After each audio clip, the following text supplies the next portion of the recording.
പിന്നെ വിചാരിച്ച പോലെ തന്നെ നല്ല വളരെ ഇഷ്ടമാണ്. നല്ലൊരു അവാർഡ് പടം. ഞാൻ എന്താ പറയാനായിട്ട്, എല്ലാവരുടെയും കണ്ണിന്ന് വെള്ളം വരും.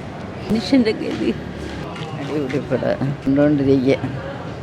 ഒന്നും പറയാനില്ല. പൃഥ്വിരാജ് സൂപ്പർ, ഒന്നും പറയാനില്ല. സൂപ്പർ പടം, ഒരു വിഷയം. സൂപ്പർ പടം. പൃഥ്വിരാജ് സൂപ്പർ. ഭയങ്കര പൃഥ്വിരാജ് നന്നായിട്ട് അഭിനയിച്ചിട്ടുണ്ട്. ഫാമിലീസ് കണക്റ്റ് ആകുന്നുണ്ട്, പക്ഷെ ആ ഒരു ഫീല് കിട്ടിക്കഴിഞ്ഞാൽ ഓക്കെയാണ്. ഫസ്റ്റ് ഹാഫ് ഒരു കുറച്ച് സ്ലോ പോലെ തോന്നിയിരുന്നു. രണ്ടാമത്തെ ഹാഫ് ഏകദേശം നല്ല രീതിയിൽ വന്നിട്ടുണ്ട്. കാരണം പൃഥ്വിരാജ് നല്ല അടിപൊളിയായിട്ട് അഭിനയിച്ചു. എണ്ണം നിറഞ്ഞു വയ്ക്കേണ്ടിട്ട് ഉണ്ട് ആഡ് ചെയ്യുന്നതായി നല്ലായിരുന്നു. ഒറിജിനൽ അതുപോലെ തന്നെ ഒറിജിനായിട്ട് തന്നെ ചെയ്തിട്ടുണ്ട്. പൃഥ്വിരാജ് സൂപ്പറായിട്ടാ, ഗൗരവ് എല്ലാം സൂപ്പറായിട്ടുണ്ട്. അടിപൊളി മൂവി. പടം പൊളിയായിരുന്നു. നല്ല മൂവി, നല്ലതായിരുന്നു. നല്ല എല്ലാവരും കാണാൻ പറ്റുന്ന ഒരു ഫാമിലി ആയിട്ടുള്ള പോകാനായിട്ടുള്ള മൂവി. അത്യാവശ്യം നല്ല പടം, ഉദ്ദേശിച്ച കണക്കാണ്. നല്ല മൂവിയായിരുന്നു. ഇമോഷണലാണ്. മൂവി കഴിച്ചിട്ടില്ല. മൂവിയായിരുന്നു. ആദ്യം തൊട്ട് അവസാനം വരെ ഇമോഷണലായിരുന്നു. കുറേ ഒരു വട്ടമൊന്നുമല്ല കരഞ്ഞു, 4-5 വട്ടം കരഞ്ഞു.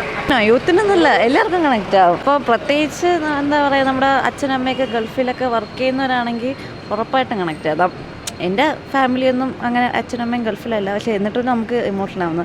അപ്പോൾ ഇതേപോലെ ഈ പട്ടിപ്പണി ചെയ്യുന്നവർക്കൊക്കെ ഭയങ്കര വിഷമമായിരിക്കും. മക്കൾക്കൊക്കെ ഭയങ്കര വിഷമമാണ്. കാണാൻ പറ്റൂല. ഭയങ്കര ആക്ടിങ് ഒക്കെ അടിപൊളി. ഡയറക്ഷൻ ഇല്ല. പൃഥ്വിരാജ് ഇൻസൈൻ. എനിക്കൊരൊന്നും പറയാനില്ല. സ്പീച്ച്ലെസ് ആണ്. കരഞ്ഞു പോയി ശരിക്കും. ഈ പടത്തിന് പൃഥ്വിരാജിന് അവാർഡൊന്നും കിട്ടിയില്ലെങ്കിൽ then it is not justifiable. Sorry, I don't know Malayalam വായിക്കാറില്ല. It was really good. പൃഥ്വിരാജിന് ഒരു നാഷണൽ അവാർഡ് കിട്ടണം. That is my opinion. കുഴപ്പമില്ല, കണ്ടുകൊണ്ടിരിക്കാം.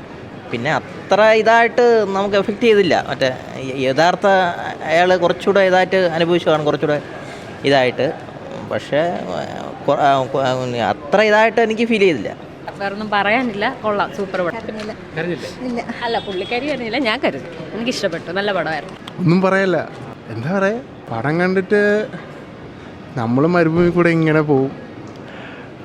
പക്ഷേ ഒരു കാര്യം ആരും പറഞ്ഞില്ല. അതായത് അവസാനം പുള്ളി രക്ഷപ്പെട്ടിട്ട് കാണുമല്ലോ, നമ്മൾ ക്യാമറ കാണിക്കുമ്പം ഇപ്പോൾ റിയൽ ലൈഫ് നജീബിനെ പോലെ തന്നെ ഇരുന്നു പൃഥ്വിരാജ്. അതങ്ങനെ ചെയ്തതാണോ മാജിക് ആണോ എന്നറിയില്ല. കുഴപ്പമില്ല. എൻ്റെ റൗണ്ട് കരച്ചിൽ കഴിഞ്ഞ് ഇറങ്ങിയുള്ളൂ. നെഞ്ചത്ത് ഓരോ പറക്കലെടുത്ത് വെച്ചേക്കും പോലെ.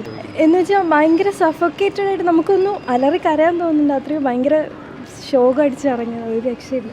അതെന്ന് വെച്ചാൽ നോവല് വായിച്ചിട്ടുണ്ട് ഞാൻ. പുള്ളിക്കാരി അങ്ങനെ വായിച്ചിട്ടില്ല. അപ്പോൾ നോവലുമായിട്ട് നമുക്ക് കുറച്ചുകൂടെ അതുമായിട്ട് റിലേറ്റ് ചെയ്യാൻ പറ്റും. എനിക്ക് തോന്നുന്നു അതൊക്കെ അറിയാവുന്നതുകൊണ്ട് അതൊക്കെ റീകളക്ട് ചെയ്ത് അങ്ങനെ വിഷമം കൂടിയെന്ന് തോന്നുന്നു. നല്ലൊരു സിനിമയാണ്. ലൈക്ക് ഞാനൊരു 2-3 പ്രാവശ്യം ഇൻ്റർവെല്ലിന് മുന്നേയും ഇൻ്റർവെല്ലിന് ശേഷവും നമ്മൾ ഒരുപാട് കരയും. എൻ്റെ ഇവിടെ നോവൽ വായിക്കാത്തത് കൊണ്ടാണെന്ന് തോന്നുന്നു അത്രയ്ക്ക് കണക്ട് ചെയ്യാൻ പറ്റിയിട്ടില്ല.